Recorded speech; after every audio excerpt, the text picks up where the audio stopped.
अच्छा देखिए, नज़ला खांसी कुछ हुआ हो आपको अभी महीना 15 दिन के अंदर,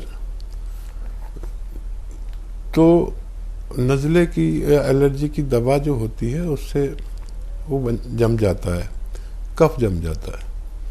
तो अगर ऐसा हुआ हो तो कफ निकालने की दवा लें।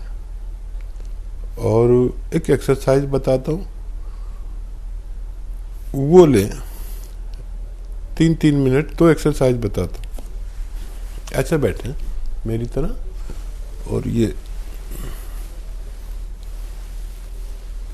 एक्सरसाइज आपको 3 मिनट रोज करनी है। 3 मिनट्स एक साथ कोई नहीं कर पाता, तो 1-1 मिनट करके 3 बार में करें पूरे दिन में।